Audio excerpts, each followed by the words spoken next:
What is up? What is going on, everybody? Welcome back and welcome in to the channel. I'm used to saying post-game recap, but this is not a post-game recap. We have some breaking news. The Seattle Mariners have acquired first baseman Josh Naylor from the Arizona Diamondbacks in exchange for a couple pitchers, right-hander Ashton Izzy, left-hander Braden Garcia, who we just saw up with the club this weekend. Let's go. The Mariners making some moves here. Before I go any further, can do me the big three. Like the video, I guess maybe wait until you hear my thoughts on it. But if you want to support a Mariners fan and you're a Mariners fan, or you're a dbacks fan and want to root for Josh Naylor and Garcia and Izzy, hit that like button for me. Comment your thoughts on the team and the trade down below. And don't forget to subscribe if you're new or lurking to the channel. I have post-game recaps for every single Mariners game for the regular season, hopefully into the postseason as well. So let's get into it. The Mariners have acquired Josh Naylor from the Diamondbacks. Absolutely love it for a few reasons. One, we'll get into the player that Josh Naylor is. I think the price is absolutely fair. Naylor's a free agent at the end of the year. I don't think the Mariners gave up much here. That's not a knock on what the D-backs got back. But when you're trading a guy that's, at a position like first base, that's going to be a free agent at the end of the year, you're not going to get top 10 prospects in return. I think Garcia and Izzy is fair compensation.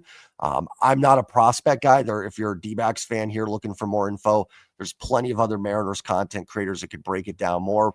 I liked Garcia when the Mariners brought him up a couple days ago. Thought he could help out of the bullpen as a second lefty. And I don't know a ton about Izzy, but it's not guys I'm going to necessarily lose sleep over in this trade. For sure. And if you're a D-backs fan too, I mean, you can re-sign Naylor too. So it's not like that's any issue as well. So, certainly, like I said, I like Garcia, but I'm more than willing to send him to the desert to get Josh Naylor to Seattle to help out. We'll get to the numbers, but first and foremost, Josh Naylor is just a guy that plays with that bulldog mentality. And I love acquiring guys like that at the trade deadline. Because in the offseason, I'm a little bit more open to the reclamation projects, the guys that maybe there have been effort issues, but you want to get them out of a certain situation. You can spend the offseason with them, get them into the environment, and hopefully, things improve from there. But at the deadline, to me, I want guys that have been there, had big moments, and are going to come in and help light a little bit of a fire. And that's a guy like Josh Naylor. He's going to be great in the clubhouse, the dugout, and on the field for you. He's a guy that's had big moments. We saw this year the grand slam against the Mariners. He's played in the postseason before, and just a no-quit guy. A guy that when the Mariners are down 2-0 in the eighth and gets the base hit is going to be looking the dugout saying, come on, let's go. Let's rally the troops a little bit here. A complete vibes guy, and I love those guys at the deadline. And on top of that, he's a good baseball player. He's hitting 292, 11 home runs, 59 RBIs, 360 OBP, 447 slugging, 123 WRC plus, and he's been worth 1.5 wins above replacement level. Not too concerned about the WAR when we're at the trade deadline. There's only 60 some odd games to go. So the other numbers are more important to me. Now he's going for a park in Arizona that lends itself a little bit better to hitters, but still solid numbers for Naylor. And even the year before in Cleveland, 320 OBP, 456 slugging, 119 WRC plus. This is a guy that, going back even further here, let's pull it up, 127 WRC plus in 23, 118 and 22. So a guy that's consistently in that range of that 115 to 122, or even above that 127 and 123 this year. So a pretty consistent bat that the Mariners are grabbing. I won't lie, it's kind of a weird roster situation now for the Seattle Mariners with Naylor, Canzone, and Luke Raley. I'm not 100% sure how that plays out. As with most of these things, sometimes you see a move down the pipe. In fact, there could have been a move as I'm making this video and go, oh, that's what they're doing. So I'll let that all play out. And before anybody jumps on me for this, maybe they're planning on playing Polanco at third base again or something. I highly doubt it since they haven't even tried that. And then maybe Canzone DHs, Naylor's at first and Raley's in right. Could be possible. I doubt it. That's not necessarily what I want to see happen. I mean, I would love for Canzone, Raley, and Naylor to all be in the lineup. But you also want Polanco in there too. Who knows? Maybe Polanco goes back to second. I'd hate that for Cole Young, but I don't know. I'm just throwing things out there. My guess is another move happens here because, Luke Raley's a good player with club control. So you're not just jettisoning him for nothing if that happens. And certainly Canzone's been interesting enough, small sample, but you want to keep playing him and see if you've got something there that can be of value. Naylor is definitely a guy that does not hit lefties all that well. Most certainly going to be a guy that's going to play more against righties, but I think can hold his own against lefties. So far this year against left-handed pitching in 120 at-bats, 258 average, which is fine.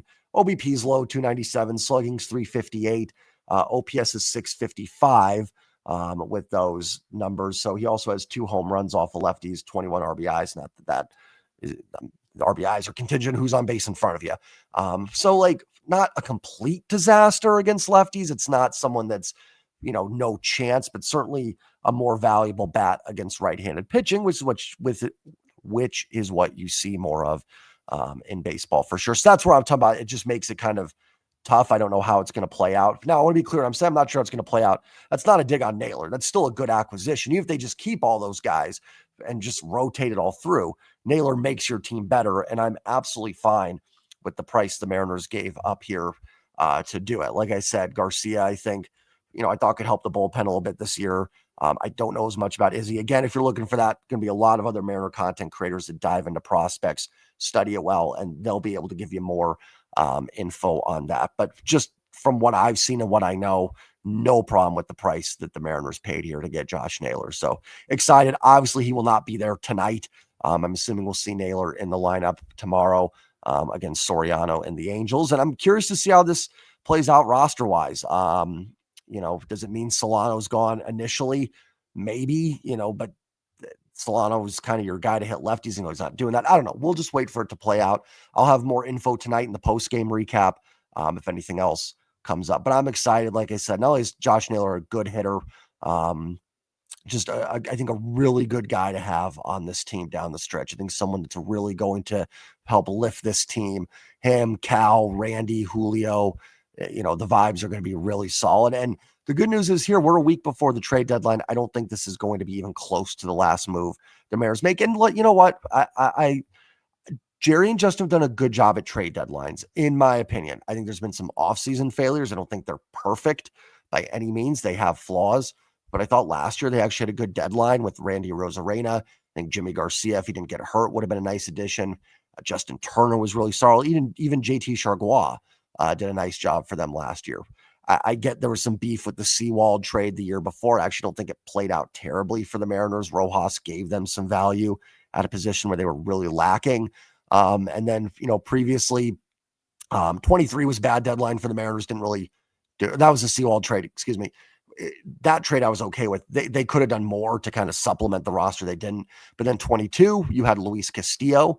Obviously was a solid addition and probably the best pitcher traded at the deadline. So, you could make a case 2022 and last year, the Mariners acquired the best players available at the deadline, Castillo and Randy.